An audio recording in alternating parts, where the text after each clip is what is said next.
La vie n'est pas toujours un long fleuve tranquille. En 2005, Jean-Pierre Marondjiou, entrepreneur à la tête d'une société qui rencontre un franc succès, est approché par des investisseurs du Qatar pour aller exercer dans ce petit émirat de 2,6 millions d'habitants. Le Français est alors loin de se douter que cette expérience va faire basculer sa vie.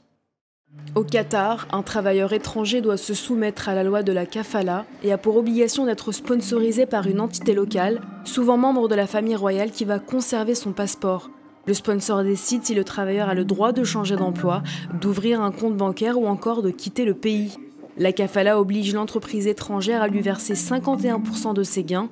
Des conditions de travail très critiquées par Amnesty International qui a comparé ce système à de l'esclavage moderne. En 2009, l'entrepreneur reçoit la visite de son sponsor Abdallah Ben Nasser Ben Jassim Al Thani, un membre de la famille royale. Nous avons sollicité l'ambassade qatarienne à ce sujet. Nous sommes toujours dans l'attente d'une réponse. Le sponsor, constatant le succès de la compagnie, veut récupérer l'entièreté des parts.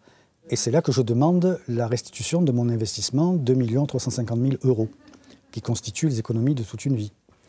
Et on me dit, mais non, pas du tout. Voilà, je vous donne un réal. Et puis, vous avez travaillé 6 ans ici, vous avez été payé.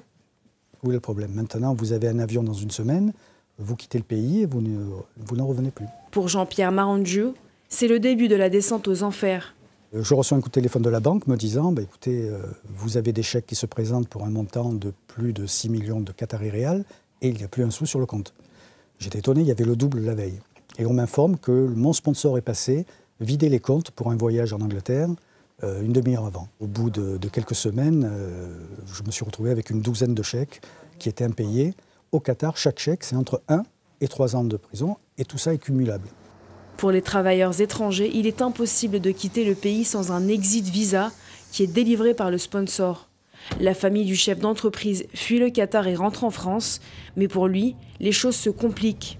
Son passeport est détenu par son sponsor, il se retrouve donc bloqué au Qatar.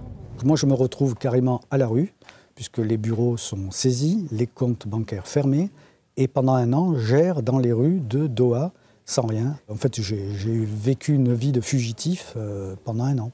Jean-Pierre Marondjiou décide alors de quitter l'émirat clandestinement. Il rejoint le Bahreïn et alerte l'ambassade de France, mais celle-ci refuse de lui fournir les documents nécessaires pour rentrer dans l'Hexagone. La police locale le livre alors aux Qatariens. On me met dans un bateau, je rentre en prison. Je n'en sortirai plus.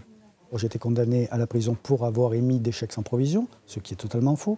2 tentatives d'évasion. Vous arrivez en prison, pas de procès? Non. Mon sponsor est membre de la famille royale. Tous les avocats doivent être qatariens et refuser de prendre mon dossier. Livré à lui-même, Jean-Pierre Marondjiou est contraint d'apprendre à vivre dans cette prison qatarienne. C'est l'enfer. On se retrouve à dormir à même le sol, dans des conditions terribles. La violence. Les agressions de toutes parts, qu'elles soient pour vous prendre une alliance ou pour des agressions sexuelles.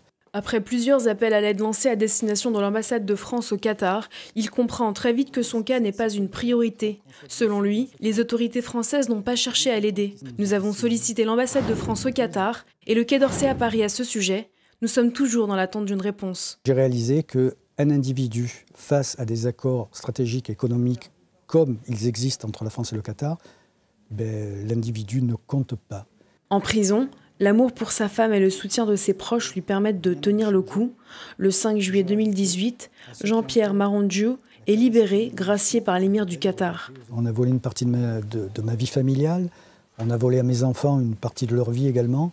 Aujourd'hui, on a recommencé à partir de rien.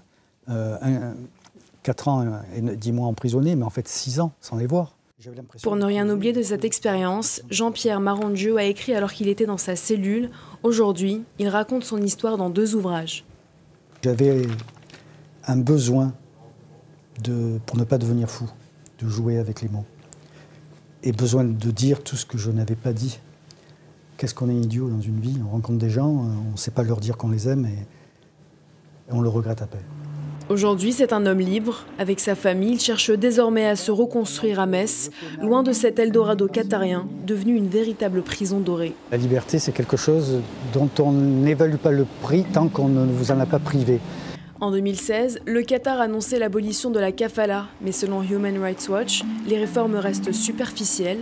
Alors que la Coupe du Monde en 2022 à Doha approche, on dénombre plus de 1,9 million de travailleurs étrangers concernés par cette mise sous tutelle. Une chose est sûre, le petit Émirat a encore du chemin à faire pour allier prospérité et liberté.